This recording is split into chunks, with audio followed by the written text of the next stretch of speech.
Hey now, we are getting over, and I am the Silver King, Adam Silverstein, here to lead you through these hard times.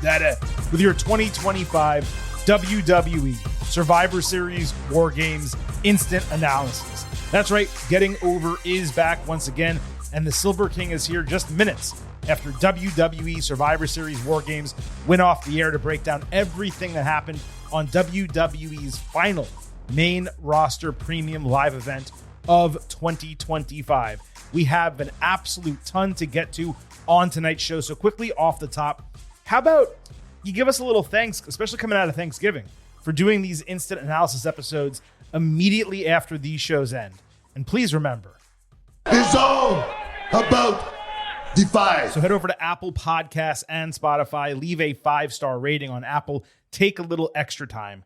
Leave a 5-star written review. If you do, we will read it live right here on the show. Now, this is normally the time of the program where I would welcome in Vintage Chris Vanini. He'd join me, and we'd break down this entire show. Unfortunately, due to some somewhat unforeseen circumstances, Vintage will not be able to join us on the instant analysis. But I do want to remind everyone listening that we will be doing a WWE Survivor Series WarGames second look on Tuesday, along with our normal WWE episode. So you will not only hear all of Vintage's takes on that show, your questions and comments will be answered. I'll be taking a second look back at the PLE. So anything that we happen to miss on this instant analysis, doing it immediately after the show, or anything, of course, Vintage or you listeners want to add or question, we will address again on Tuesday. That's what we do here on the Getting Over Wrestling podcast. We try to be as comprehensive as possible. Now, it has been a pretty decent amount of time since the Silver King has taken part in our instant analysis tradition of cracking open a cold one. So you know what? Let's go ahead and do it anyway. Vintage may not be here, but Silver King is parched, and it's been a long day. I am not actually drinking a craft beer on this particular evening. This is something called Can, a social tonic flavor blood orange cardamom. I'll let you go ahead and Google that for yourself and see what it is, because I'm probably not going to say it here on the show, but it is delicious. I've had one before, and it's the perfect amount of beverage to drink and not waste while we're doing this instant analysis. I'll also mention, and this is completely unrelated to wrestling or craft beer or anything, I think I said this on one of our fastest 5-minute instant reactions. I don't know if you guys have gotten your hands on this Coca-Cola Holiday Vanilla, whatever the flavor is officially named. So I got the regular one. I also got the Coke Zero version. This stuff is delicious. The Silver King is not a soda drinker. I have not been in about 2 decades. Pretty much the only time I drink Coke is if I'm having pizza. It's just something from my childhood that I'm used to, so I'll have one. And I love it. It's delicious, but it's just not really good for you, obviously. And on top of that, if I'm going to have something like that, I'd rather have the sugar version. But the regular Coke is great with this holiday vanilla. The Coke Zero tastes almost identical to it, to the point, I shit you not, Silver King bought 3 cases of this Coke Zero holiday vanilla. So I just wanted to shout out that drink. And if any of you have seen it, but you haven't bought it, or you have bought it, let me know if you agree, because this stuff is absolutely delicious. All right. That was an unexpected aside. I just wanted to discuss something a little bit different as we get into the show. It is time for us, of course, to get to the WWE Survivor Series WarGames instant analysis. We're going to break down every single match on the card. It's only 4. If we have time at the end of the show, depending how long this runs, Silver King might even break down the actual Survivor Series match from the Go Home SmackDown. Again, it totally depends how much time we have. That will be an improvisational decision that we make at the end of the show. Oh, I should also mention before we get into everything that you need to follow us across the board on social media at Getting Overcast on Twitter and Blue Sky. You get episode drops, news, analysis, highlights. You can send in questions and comments for the show. Like I mentioned, we will read all of those on Tuesday's second look for Survivor Series WarGames, also our weekly WWE episode. But you also get to vote in pre- and post-show polls surrounding premium live events. So all of you were able to let your voices be heard before and after Survivor Series WarGames. And as we wrap up this instant analysis, we will break down your votes and your grades in addition to what the Silver King believed coming out of the program. Now, before we go match by match, a couple quick notes at the start of Survivor Series WarGames! As with the Ultimate Preview, by the way, I will hit that button as much as I can. Sometimes it's just tough to remember. WWE ultimately distributed 45,000 tickets for the show. They announced 46,000. That made it the most attended in history, but not by a small factor. The prior high was 21,000 when Survivor Series debuted in 1987. So WWE more than doubled its record attendance, despite putting forth a 4-match card with only 2 title bouts and many top stars in the company injured. When you contextualize the show that way, it's wild the type of business they're doing. Now, before we get into the WarGames matches, I need to make a correction from our Ultimate Preview. I suggested Brock Lesnar could wind up outside the cage, creating an opening for the faces on the men's side to beat the heels. Per WWE's rules, due to the open roof, leaving the structure after WarGames officially begins results in immediate team forfeit. So it would have needed to be one guy from each side exiting simultaneously, or something happening before WarGames outside of the ring to eliminate someone from competition. I just wanted to close that loop because it was part of my match prediction on the Ultimate Preview. WWE did maintain the presentation with the ring apron fire as the cage is lowered, but it did not have holding cells on the stage given the stadium setup. I guess it didn't provide enough space, or maybe the wrestlers just didn't want to be out there the entire time. I missed them personally. Would have been nice to put them on the stage, maybe elevate them a little bit, some stairs underneath. Not having that really prevents the match from flowing in the same way, because as these matches slow down, the cameras can cut to those structures, whatever you want to call them, the holding cells, the shark cages, whatever, and they can tell stories of what people are doing between the matches. You'll remember the whole deal with, what was it, Roman Reigns and I think CM Punk last year, where they went back and forth and people will hold others back and they'll enter themselves and it'll create tension within the individual teams. We got none of that. So the matches, both WarGames matches, when they were slow, they were slow. There was nothing else for WWE production to do. And I thought that was a huge mistake. They do need to bring those back next year. Besides that, the stage and ring setup looked great, but there were also a record 34 non-WWE logos in full view, given the double rings, 17 on each ring, which of course is wild, but that is the TKO era of this company. Anyway, let's get to the 4 matches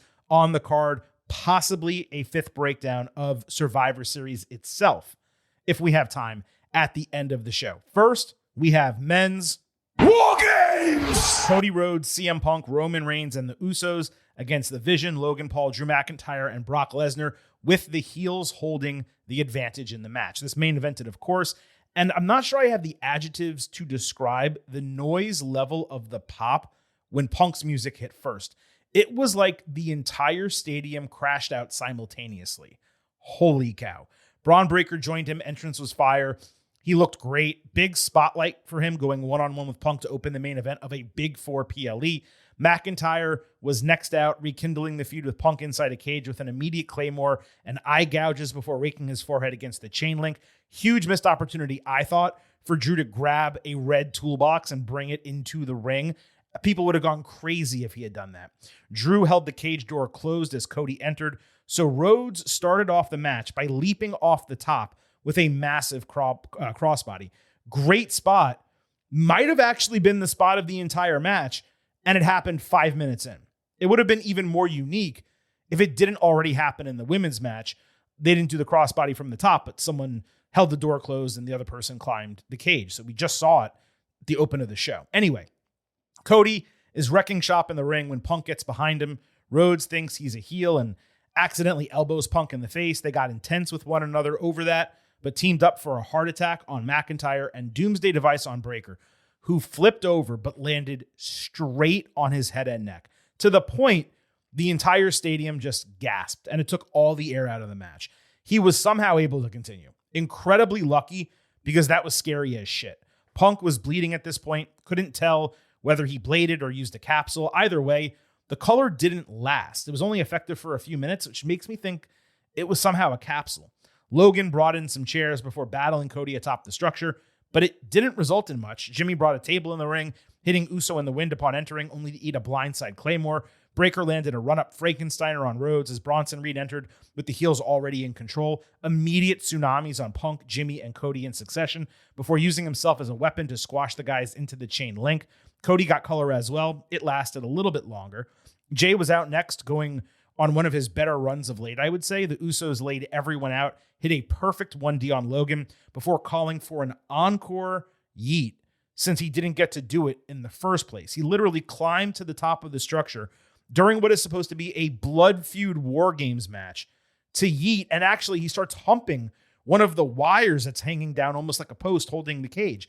Luckily, Lesnar entered. I didn't expect I was going to say that. Luckily, Lesnar entered, but he changed the tune of the crowd immediately, and that was pretty cool. Brock cleared the ring with a full Suplex City sequence. Jay's head hit the bottom of a prop table, cracking it. Could not have felt good. He hit F5s on all the guys too, standing tall by himself with everyone else destroyed. As Reigns entered last, Lesnar took a step out the open door, meeting Roman on the ramp for a brawl. Reigns landed 3 Superman punches, only for Lesnar to catch him, attempting a fourth for an F5 through the Spanish announce table. Ultimately, Brock dragged Roman into the ring. The match beyond started. Lesnar immediately hit an F5 on Reigns for a broken fall. Punk hit a GTS with Cody landing crossroads, both on Lesnar, only for Paul to break the fall with a frog splash. Paul Heyman handed him the brass knuckles for haymakers to Cody and Jimmy, but Roman countered an attempt with a spear and then stole the weapon for Superman punches to Reed and McIntyre. Then he reversed a breaker spear attempt, flattening him. Jay set up Brock for a Superman punch, but when Lesnar lifted Uso for an F5, Reigns speared both of them through a prop table. Breaker speared both Usos, as I believe McIntyre low-blowed Rhodes in the second ring. Cameras missed it, so I think he did it again. Breaker did a quadruple rope run spear on Cody. Punk then ducked a haymaker, hitting Logan with a GTS, as someone wearing all black climbed the cage and landed inside. The only comparison I can make is like a monkey. Like he just scaled that thing and jumped right down. He immediately super kicked Punk in the face, hit a stomp. Fans went wild. Then he quickly climbed out of the cage just like that before Breaker hit a triple rope run spear on Punk to win. This was much better paced than the women's match that opened the show. The action up until WarGames officially began was more exciting and better overall comparatively. Reigns and Lesnar kicked off what I thought was going to be a high-octane finish, and it sure seemed like the match was gearing up to end that way. And then it was just over. It was like 30 seconds after this entered fourth gear. They took the foot off the gas and it crawled to a stop. If the heel side was going to win, Punk taking the fall with Breaker beating him, that was a fine decision. Mostly because Raw is the better and more important show right now. But I'd have put McIntyre over Rhodes to create reason for another title match. Now, I understand why they didn't, because they had this masked individual come through, and that was, crucial to what they were trying to accomplish. But McIntyre and Rhodes is really the feud that needed a pinfall victory for the heel. Now, hopefully this means Breaker is the next contender for Punk rather than Paul, who it seemed like they were building as challenger for the Royal Rumble. As far as the mystery person, I'm guessing based on the build and what we talked about for so many weeks, it's probably Austin Theory.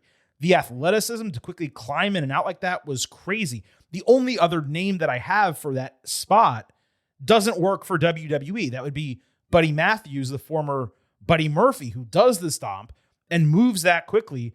But Buddy's bigger than Austin. And again, he doesn't work for WWE, and I don't think his contract ran out or anything like that. So unless there's a huge surprise, I'm going to go with Theory as my prediction for that person. But he was like crazy. Like the athleticism, like I said, to climb in and out like that so quick. It was just crazy. Don't forget, WWE had to completely reformat this match coming out of the Seth Rollins injury. Now, grading this is pretty tough. I legitimately believed it was on its way to being an A match when all of a sudden it just ended. I thought we were going to get like 10 more minutes when this thing ended. I don't understand why it stopped there. Why did they rush this finish? I guess the reason is because you can't have Lesnar down and out forever, and you also can't have Lesnar dominating everyone for 20 minutes. Otherwise, the heels would just win because of Lesnar, and they didn't want Lesnar in the finish. I don't get it, though. If you look at the match time for these WarGames, they almost always end within 5 to 6 minutes of the last person entering. That should not be the case. They should be going for 10 to 15 minutes after that, especially on a 4-match card. The match beyond is the entire point of WarGames. Everything else is a prelude just to get you there.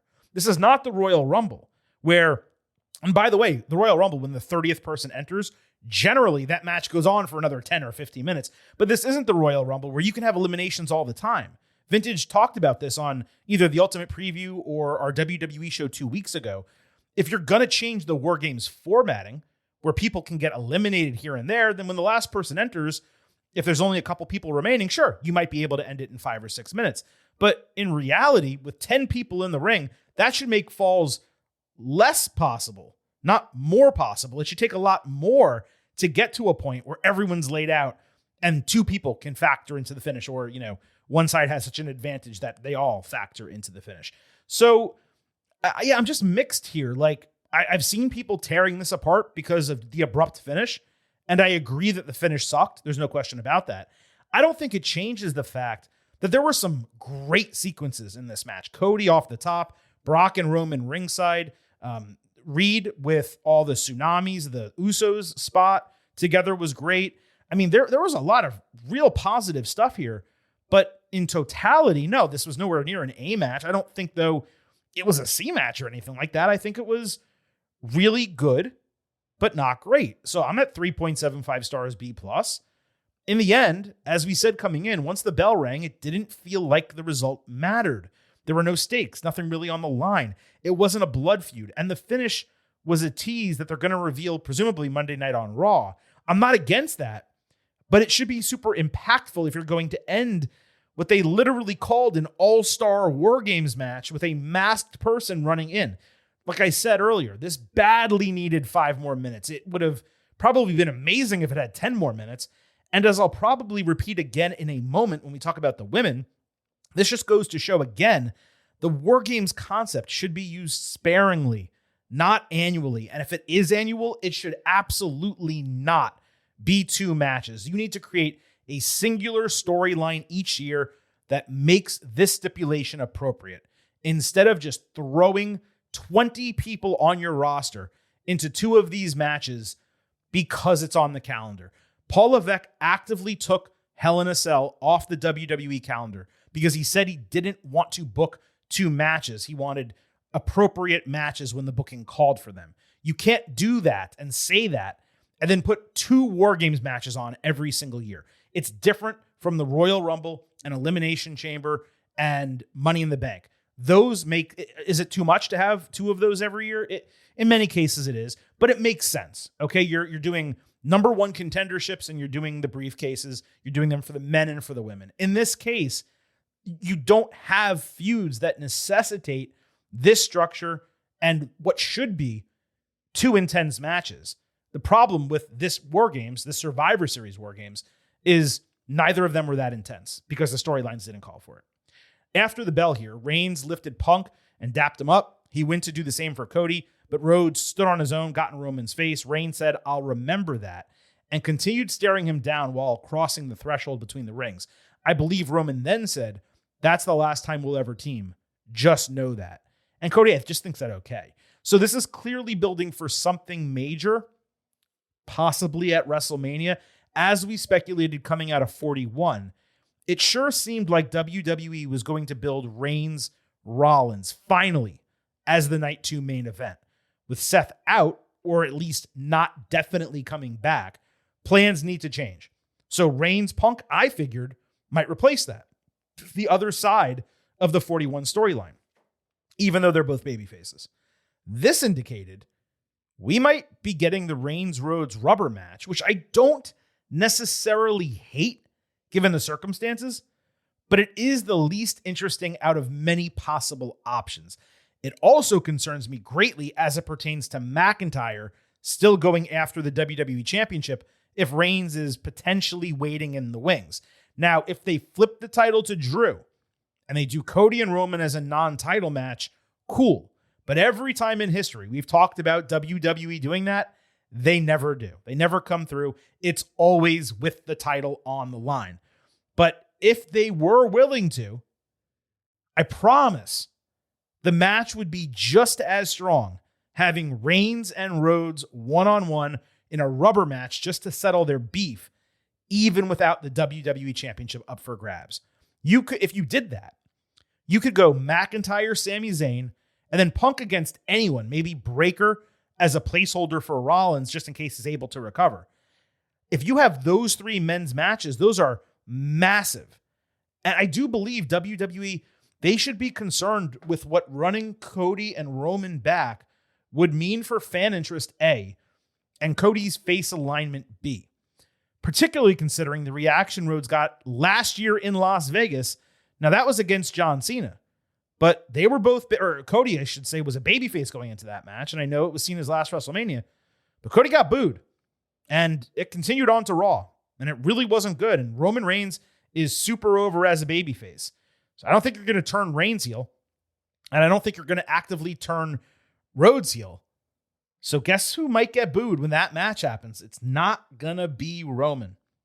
So unless you're going to actually turn him heel in the match, Cody I'm talking about, you might have a problem on your hands if you're WWE and this is your plan for Las Vegas. Now, it's also possible that this is something completely unrelated to WrestleMania, a tease for a storyline to come in the future, building their feud for a WrestleMania in 2 years. All Reigns actually said after the bell was that they're not friends and won't team together again. Didn't say he was coming after him or anything like that. But it does feel like the more likely outcome. And it came after a fist bump with Punk. You'll remember what happened on Raw or SmackDown, whatever show that was. I think it was Raw, where Reigns looked at those titles and basically was like, I'm going to come after one of you. So if he's fist bumping Punk, he's not going to go after Punk, which means he'd go after Cody.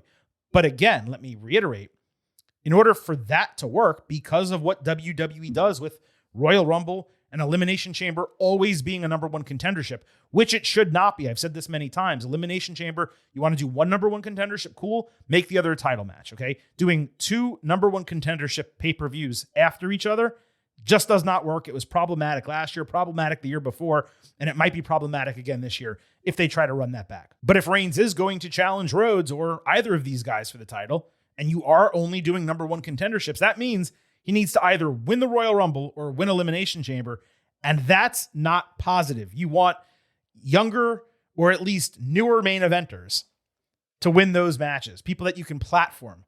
You don't need Reigns to win another one of those. So that's another reason why, if they for some reason decide to do Rhodes and Reigns Part 3, the rubber match at WrestleMania, if they do that, it should be non-title. But again, that's just the Silver King's take.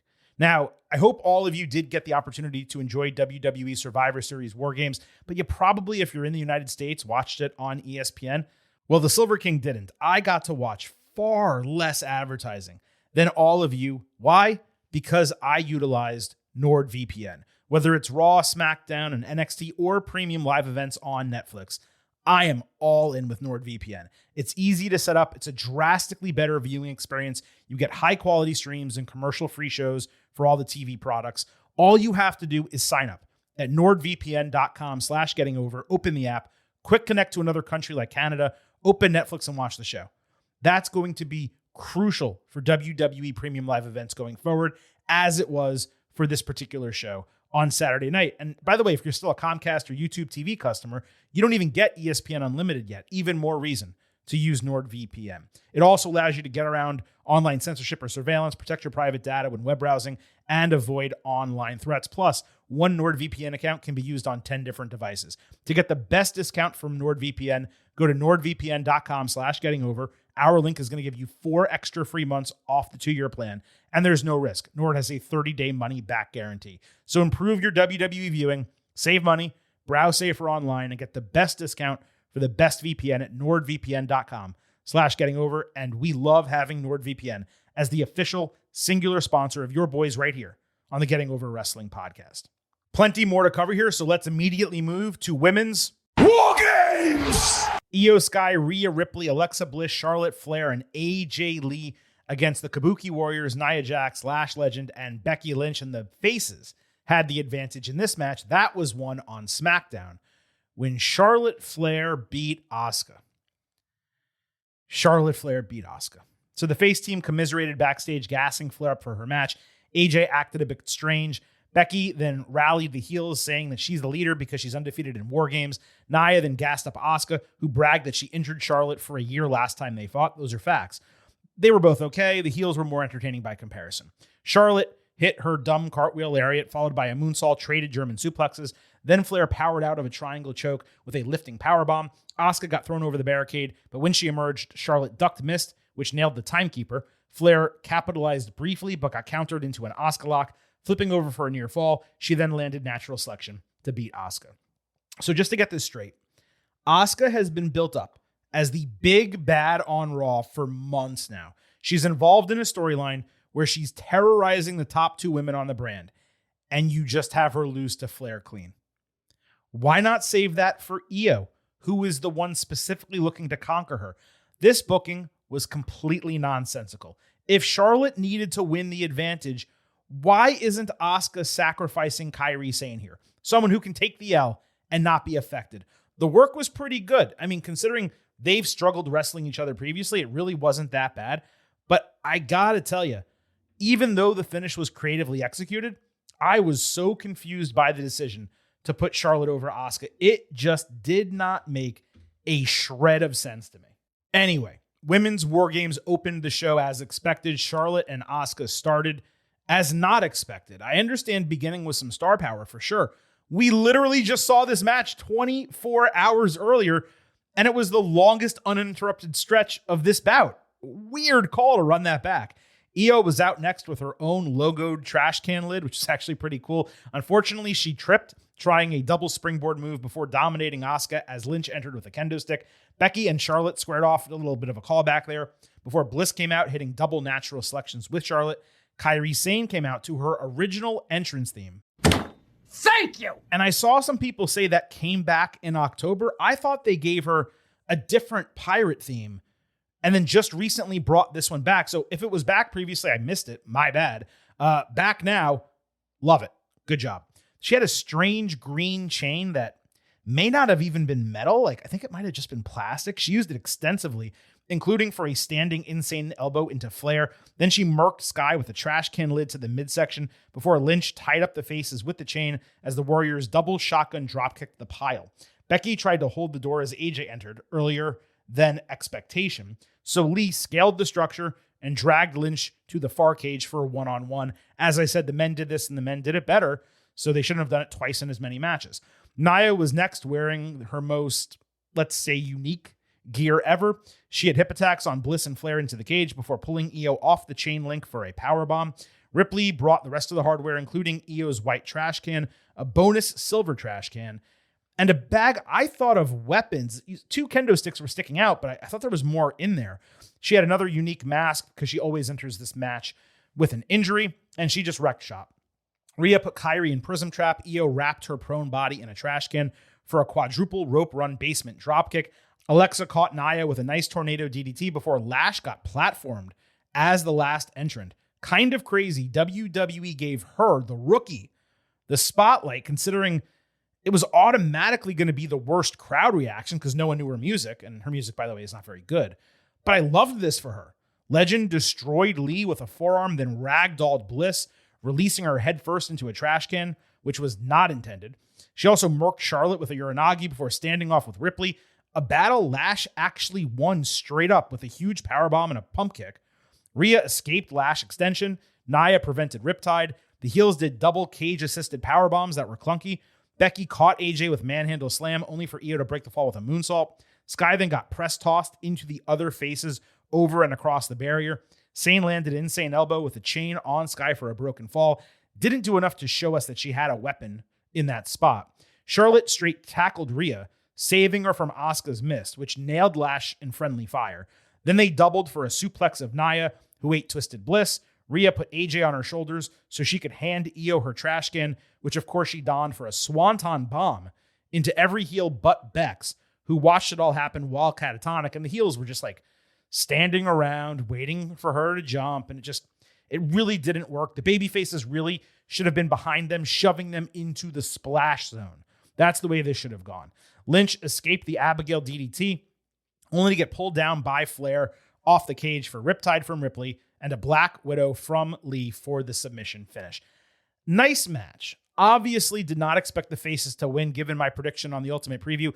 Vintage got both of these right. Silver King got both of these wrong in terms of who was going to win. But they were certainly the stronger team from a star power standpoint. My primary issue is that everything just felt kind of slow.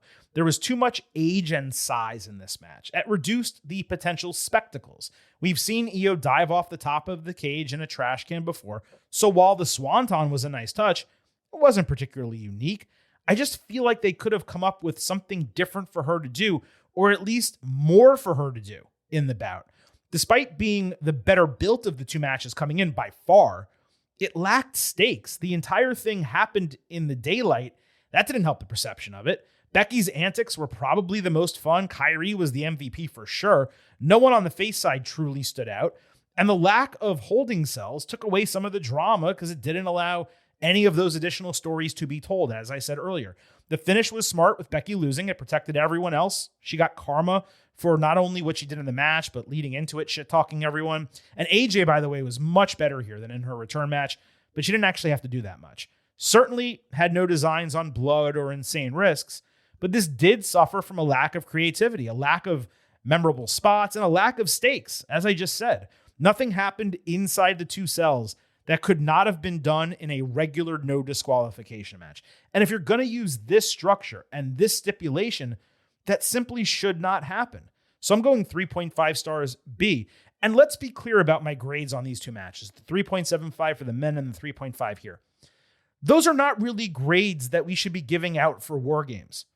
WarGames matches should always be in the A range because crazy shit should be happening and they should be telling great stories and there should be major stakes. So when you get that final fall, people go crazy. So a B plus or a B really just speaks to the fact that there were some solid sequences, some stories were developed.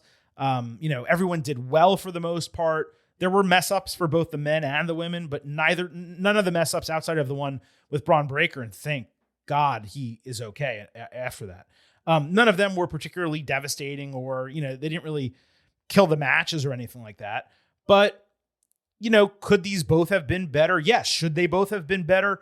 Absolutely. I really struggled to understand how on a 4-match card, WWE's production, the producers for the match, the people who laid these out, went in thinking these are both enough to satisfy the audience. With these finishes, the men's being so abrupt, the women's being so definitive, I'll say, and not really feeling like there's stakes coming out of either of them.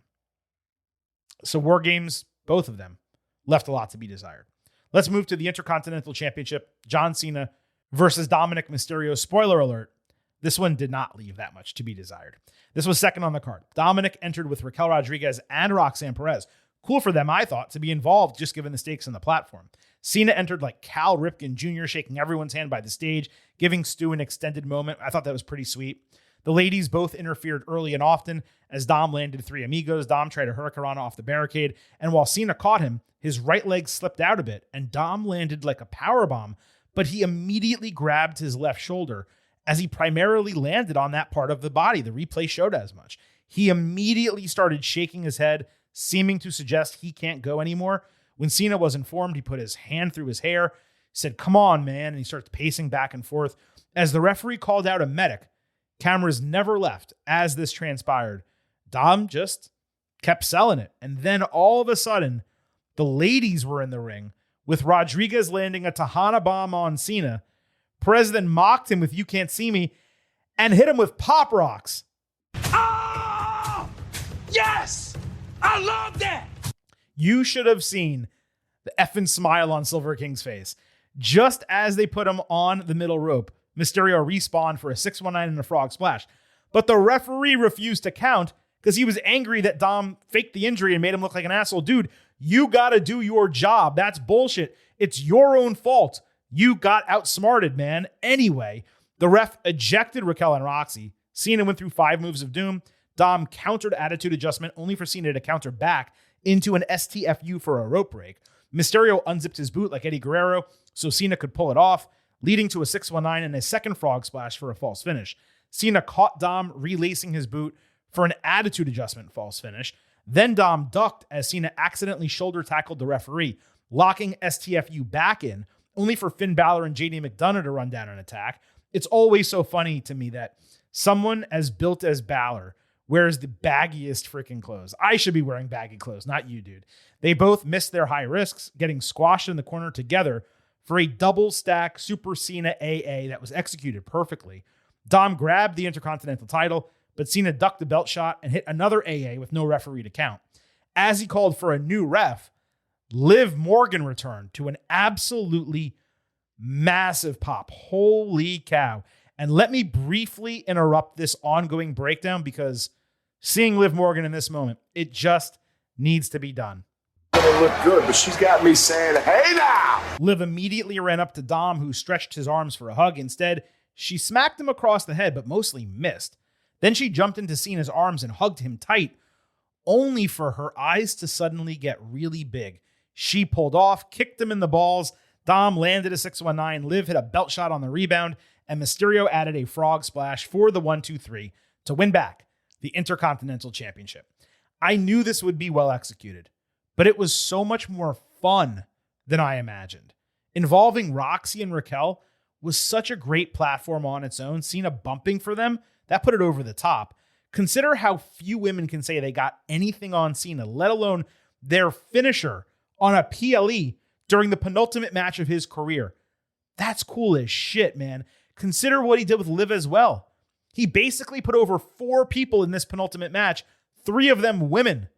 Mad respect for that. Ironically, the only people he didn't put over were Finn and JD, which is absurd, but of course makes sense. They were the perfect goons to eat the offense, played their roles well. It's just funny that it's Finn and JD who always lose. The work between Cena and Dominic, it was, the same as the first match, a little bit more extensive here because it was on a PLE, but the Super Cena spot with the finisher kickouts and the double attitude adjustment were appropriate, and it taking that much to put Cena down on his last PLE, it was actually the right call. Pulling the full Guerrero by kayfabing the shoulder injury was a great touch to honor Eddie, and I exited the match curious if this was always the plan, if they changed the injury cell, the type of injury, due to what happened to Penta on Raw, or whether this was something completely fresh they came up with on the back end of that. Both of them sold it incredibly. One of the best injury works we've seen in quite some time through any promotion. And while the referee screwed Mysterio, it's the same guy that he's done this to multiple times. So it made sense at least that he was angry at him for repetitive, screwing him over, trying to lie, cheat, and steal time and time again when he's refereeing the match. It would have been amazing for Dom to beat Cena clean and just simply outsmart him. But just getting the dub on his resume, now being able to crow about this moment on this show, that's what mattered most. This was far more memorable than just doing a basic 20-minute wrestling match. I was surprised we never saw Rey Mysterio.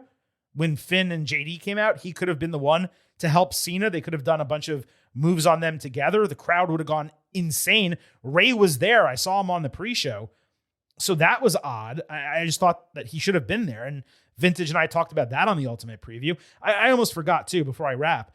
The moment with Liv bugging her eyes out while hugging John, direct callback to Cena's heel turn, what he did to Cody. Now, obviously she has nothing to do with that, but kind of wrapping it up and screwing Cena on something that Cena used to screw someone else, it was appropriate karma. And in kayfabe, she mostly missed on that slap on purpose. So it wasn't even a mistake. That was just incredibly well done. The grade here is not just for the wrestling in the match bell to bell. It's for what we got overall. That experience was an A. I'll say 4.25 stars because the match was not incredible, but it was tough to ask for more here. In fact, you can argue it was classic Ruthless Aggression era booking, which is apropos as the penultimate swan song. It was an homage to a significant part of Cena's career where he won matches and lost matches in ways just like this.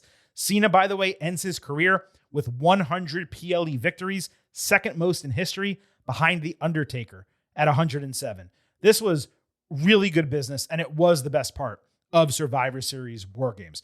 Now, before we continue, the Silver King does need to remind you that here at Getting Over, I happen to love the number 5. And I hope you do as well, because for $5 a month and normally $50 for the entire year, you can become an official Getting Over head. All you have to do is go to buymeacoffee.com/gettingover, sign up. You'll get bonus audio, the fastest 5 minutes in professional wrestling, instant reactions like this, but in 5 minutes to every TV show, and exclusive news analysis posts every week. But the reason I really wanted to mention this on tonight's show is because we're currently between Black Friday and Cyber Monday, and we're doing a discount. It's $45 for the entire year. And this is not money that is going to line the pockets of the Silver King or Vintage. I promise it's not that much. It's paying our hosting bills and ensuring that we have the ability to continue doing this show as a side project, not a show filled with ads, bumpers all over the place like you hear for most wrestling podcasts or really podcasts in general. So we would greatly appreciate your financial support. Again, $5 a month if you use the Black Friday Cyber Monday special, $45 for the entire year. buymeacoffee.com/gettingover. Now, the final match officially on the Survivor Series WarGames card, the Women's World Championship, Stephanie Vaquer defending against Nikki Bella. I could be wrong. I think Nikki's theme got a little bit of a remix. Vaquer's entrance at night looked incredible. She did as well with those bedazzled horns. They popped. I mean, Stephanie, she came across like a megastar, which is really saying something when she's standing next to Nikki, who is technically the most famous woman in the company right now. Bella obviously dominated early as the heel. Vaquer came back with an armbar over the ropes. Nikki tried Devil's Kiss. Stephanie escaped, locked it in, only for Nikki to roll to the ropes. Vaquer was smooth as hell from here. She did a great dragon screw out of the corner, the old SVB for a false finish. Ironically, it may have been the best one she ever hit on the main roster. Stephanie followed with a Meteora. Nikki hit a spinning kick off the ropes and then Rack Attack 2.0 for a rope break. Bella tried to powerbomb Vaquer off the apron. Instead, Stephanie stopped her cold and dropped a knee on her throat. She moved Nikki then to the announce table for Devil's Kiss. She doubled down in the center of the ring, hitting the spiral tap. I forget the new name of it. She landed it perfectly. I think it was her second best execution of the move in her entire WWE career for the win and the title retention. I'll tell you what, this completely exceeded my expectations, which granted were low. But Nikki worked hard here to ensure Stephanie looked good and went over strong. And it was Nikki's best match since returning to WWE, which is shocking considering some of the people that she's fought. So I was, again, I'm surprised to say this. I was borderline BB+. I'm going to say 3.5 stars and a B. It more than got the job done. Vaquer went over against a Hall of Famer. The crowd was way too quiet, but it was tough to blame them considering the match positioning coming off Cena's last PLE bout. This was unfortunately a bathroom and concession match. When the people came back, they got up for Stephanie over the final few minutes. This is why you need to have 5 matches on the card. You need that bathroom break. There should have been a match between Cena and Vaquer. And if there was, this would have performed a lot better. But they got a good amount of time. And like I said, it just worked and exceeded my expectations. Now, it looks like we're under 45 minutes into the show. So you know what? Silver King has a little bit more energy. Let's do it. Let's talk Survivor Series from the Go Home SmackDown. We, of course, will cover the rest of SmackDown along with everything that happens on Monday Night Raw this Tuesday on our next WWE episode. But the Survivor Series match, traditional elimination, Sami Zayn, Shinsuke Nakamura, Rey Fenix, and Motor City Machine Guns against MFT. 9 of the 10 men in this match, everyone except Fenix, wore red and black here. When this happens in a single match, okay, shit happens sometimes. It's insanity to me that WWE did not think to ensure the face side didn't wear the same colors as the heels. Anyway, this went the final 30 minutes of SmackDown without commercial interruption.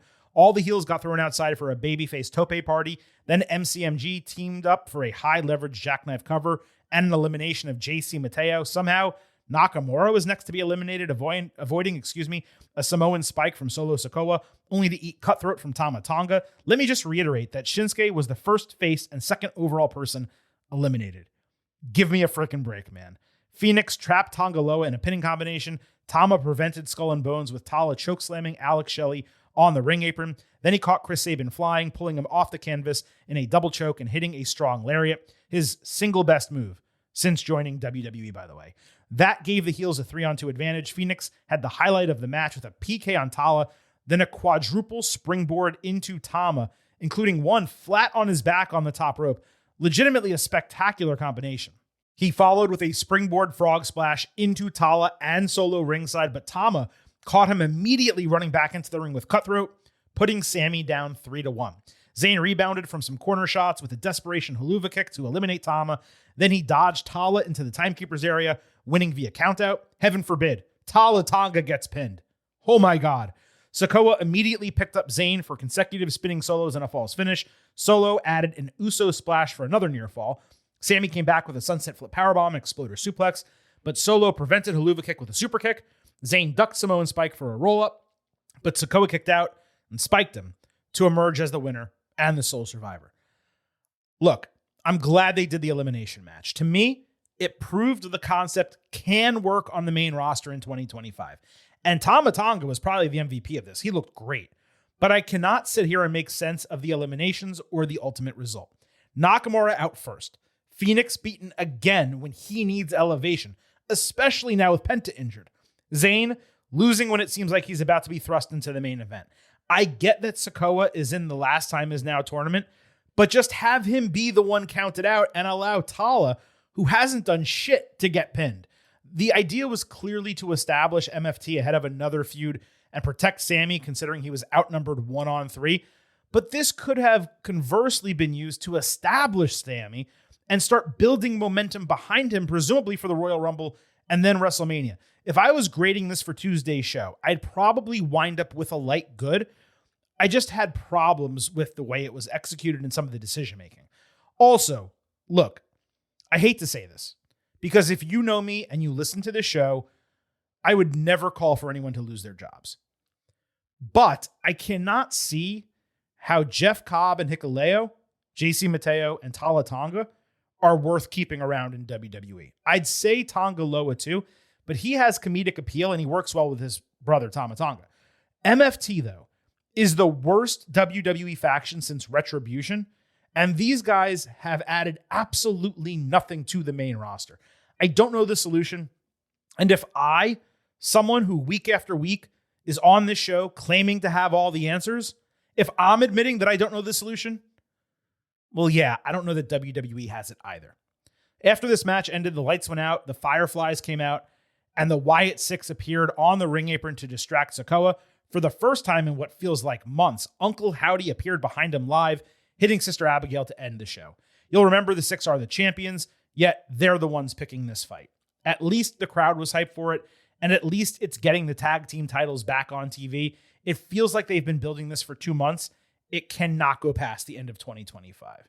By the way, this was the third fake out ending in 4 main roster TV shows dating back to last week. Paul Levesque is running that into the ground. It wouldn't be so bad if they didn't end Raw on Monday that way. We discussed that on Tuesday's show. But to do that on Monday and then do it again on Friday after doing it previously the week before, it was way too much. So, okay, that was a bit of a sidetrack over to SmackDown. Now let's circle back to WWE Survivor Series WarGames. We've already given you instant analysis, grades, and highlights from the 4 matches on the card. It is now time to discuss the overall show grade for 2025 WWE Survivor Series WarGames! I actually want to pause real quick because before we get into grading the show, I need to give a full-on shout-out to Topanga. Not only was Danielle Fischel in the crowd for Survivor Series WarGames, not only did she do the surprise reveal like Macaulay Culkin a couple years ago, or maybe it was a Raw on Netflix debut, whatever the case, but beyond all of that, I also get to drop this. I was up all night. And on top of that, the girl was even wearing a Vader shirt. So incredible on its own, but doing a Boy Meets World reference made it even better. Topanga is a true GOAT, and I will hear no arguments to the contrary. Okay, let's actually get to the grades for WWE Survivor Series WarGames! And first, we'll go over our pre-show grades. The Silver King and Vintage on our Ultimate Preview both thought this show was going to be a 90 out of 100 in A-. All of you, our listeners, are getting overheads on Twitter at GettingOvercast. You voted in our pre-show poll. You came back with 37% in the A range, 50% B+ to B, 12% B- to C+, 1% C or lower. So your average came out to a 91 out of 100 in A-. So the same letter grade, but you all were 1 point higher than the Silver King. And we're going to get to your poll grades momentarily. But, I said on this show, after AEW Blood and Guts, that it was interesting how they positioned that product 2 weeks before WarGames, almost as if the goal was to take some wind out of the sails of these cage matches by going not just more hardcore with them, but doing it to a level of extreme that superseded what they had done in any previous iteration of those matches. Coming out of WarGames, which disappointed in its own right, seeing the reaction online, it confirmed that belief to me, because the main talking point I saw before sitting down for this show is how these matches were not bloody or extreme enough for the stipulation. And that's not what was wrong with them. The problems were a lack of intensity, a lack of creativity, and a lack of stakes, plus rushing the finishes. Breaker beating Punk was a shrug. It shouldn't have been. AJ tapping out Becky, it did matter, but Lee had only been back for a couple of weeks. Beyond that, both of these matches, as I've said earlier, ended 5 to 6 minutes after they officially began, when the doors closed and all 10 people were in the ring. So while the men got into fourth gear for 30 seconds, the women never came close to hitting that spot. WarGames lacked because WarGames lacked. Blood and Guts undoubtedly soured people on it further by creating a direct juxtaposition. And those folks bought the effort, hook, line, and sinker, as evidenced by our post-show poll, which seemed to get co-opted by AEW supporters, considering the comments we got and the vote total being way higher than usual during football season. When we post these polls, we get hundreds of responses for WrestleMania, the Royal Rumble, sometimes SummerSlam. But we generally, during football season, it's not that great. We don't have 100,000 followers. We usually get, 80, 90, 125 votes. As I refresh this poll right now, because I'm actually doing this live, and I believe the poll is still live as we tape the show, we have 232 votes. And I'll tell you, as this poll has progressed from where it started to where it is now, it started with C+ or lower being pretty much every vote. And now it's evened up a little bit more than it had, but C+ or lower is still the highest percentage out of any at the time of this poll's closing. Let me be clear.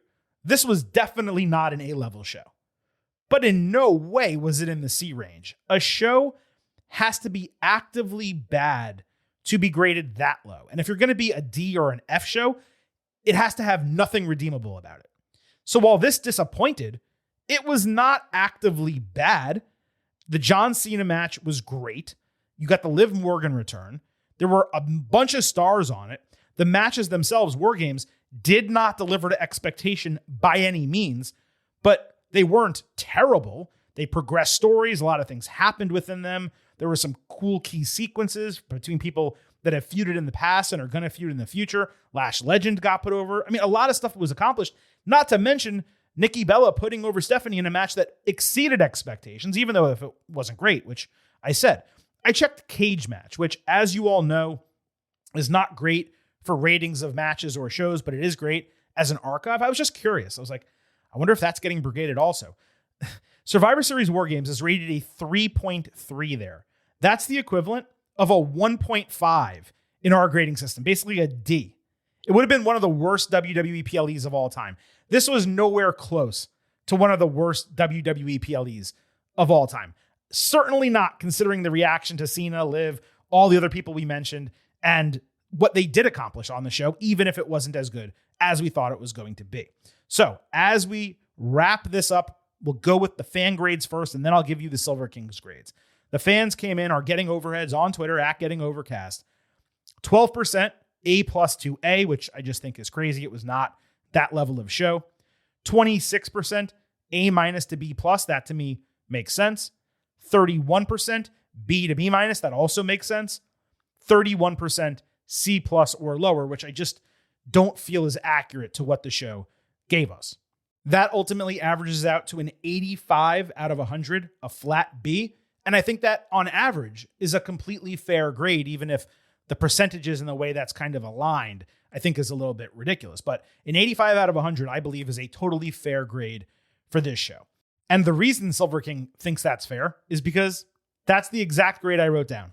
85 out of 100. I was actually between an 85 and an 84. But as I spoke through my evaluation of the show here, really live in the moment, I realized it should be on the little higher side of the B. Certainly not a high B, but higher than an 84, which is pretty much the lowest B you can possibly get. And don't forget, that's 5 points below my pre-show expectation. Definitely a disappointment considering neither WarGames match delivered, and those were the signature bouts on the show. Cena won the night. Petco Park actually stood out as a tremendous venue. The fans were on point throughout. But yeah, this fell short in most ways. Big 4 PLE, 4 matches. They pretty much killed the WarGames concept. This was the worst out of any of the WarGames PLEs, whether main roster or NXT. I'm talking about the matches specifically, but those matches were 50% of the show. So it really makes for both of them being disappointing. And that's a big problem for WWE from a perception standpoint. In terms of what they can do to rectify, Vintage and I talked about this on the Ultimate Preview coming in. You can do 1 WarGames match, 1 Survivor Series elimination match. You can do Survivor Series elimination matches as the general rule, and then add WarGames when you feel it's necessary. But I understand what WWE is going for here. Look, I don't think Survivor Series elimination matches, even with these names, would have sold 45,000 tickets in a baseball stadium. They sold that many tickets and had an attendance that more than doubled their prior Survivor Series record, probably at least in part because of this stipulation. So if you're WWE and you feel like you absolutely need to continue WarGames, then the only way to achieve it going forward is to do 1 WarGames match per year, as I said earlier, that has significant stakes, and you feel going in is concluding a feud, or one feud is built to the level where WarGames is appropriate as a match to continue or conclude whatever you're trying to do. And really, it should be the conclusion, not a continuation. And then, whatever gender doesn't have that, they get a Survivor Series elimination match. And it doesn't even have to be your main eventers. It can be your mid-carders. You can do 1 Raw versus SmackDown match. You have 2 general managers in Nick Aldis and Adam Pearce, who are the best general managers that WWE has had. I don't want to say ever, okay, because we have soft spots in our hearts for some of these other ones. Did I say soft spots? Soft spots in our hearts for some general managers that have come before these guys. But in terms of people who actually make decisions and you believe in them as authority figures, and they're not naturally heel, they're not naturally face. I mean, they are faces, but I think you understand what I'm trying to say. They can really make decisions both ways. Those are the types of guys who should actually be leading brand versus brand shows. And you can do that in this spot. So do 1 WarGames match for the men or the women every year. Do a Survivor Series elimination match, Raw versus SmackDown, get a lot of people on the show. And I proposed this, I believe, on the Ultimate Preview. I think I said the same thing last year. What you put on the line is either the final spot in the Royal Rumble, or maybe the final 3 spots in the Royal Rumble, or something like that, akin to the MLB All-Star Game, where the winner of that gets home field advantage for the World Series. That's how you make Survivor Series Raw versus SmackDown matter. You don't have to do it for the entire show like they used to. It doesn't have to be brand versus brand from start to finish. You are doing that already in Crown Jewel, so you can't repeat that. But it really would not be that difficult to book 1 Raw versus SmackDown traditional Survivor Series elimination match for this show, 1 WarGames match, and then 3 other bouts, ideally with titles on the line. And now you have a full-fledged premium live event that covers the WarGames concept, gets asses in seats. You get a bunch of stars on the show. You also get a bunch of other big names involved in the elimination matches, because guess what? They all want number 1 contenderships for the Royal Rumble, and getting that 30th spot, or maybe 28, 29, and 30, or maybe you get guaranteed a spot in the final 5 of the Royal Rumble, something like that, because you still want to have surprises late in the match. You can figure out whatever the specific stipulation can be, but that's the way you cover all bases and you pretty much save the Survivor Series WarGames concept. Because coming out of this show, WarGames is kind of dead in the water unless they can really, truly figure out a way to resuscitate it next year with 1 singular feud that makes the stipulation appropriate. So that wraps up this edition of the Getting Over Wrestling podcast. A reminder at what's to come and really what's already happened here on the show. This past Monday, The Silver King sat down one-on-one with Ethan Page, the NXT North American champion. It has gotten an incredible response. I appreciate all of you who have listened to it, watched it, shared it. We've had people coming out of the woodwork asking us for interviews. It's usually us asking other people for interviews, but we're being approached for stuff. I'm so proud of that. And I really hope you all get a chance to listen to and watch it. You can listen to it in the podcast feed. You can watch it on our YouTube channel at Getting Overcast. We post all of our video interviews there, of course, and you can listen to all of our show episodes there as well on YouTube at Getting Overcast. Of course, that handle is where you can find us on Twitter and Blue Sky as well. You get episode drops, news, analysis, highlights. You can send in questions and comments for the show, and before and after premium live events, you can vote in those pre and post show polls, and we'll factor your comments in to not only this show, but our WWE Survivor Series WarGames second look episode, which we do after every premium live event in our normal Tuesday WWE show space. So we'll recap Survivor Series WarGames vintage. Chris Vanini will lend his opinions. We'll hear from all of you, your questions and comments, and we'll cover everything that happens on Raw and SmackDown. And then this week coming up as well, we'll have an NXT Deadline Ultimate Preview and an NXT Deadline Instant Analysis, just like this episode, next weekend, even though it's conference championship games for college football. WWE really did not make this easy, putting two premium live events on Rivalry Week and Conference Championship Week.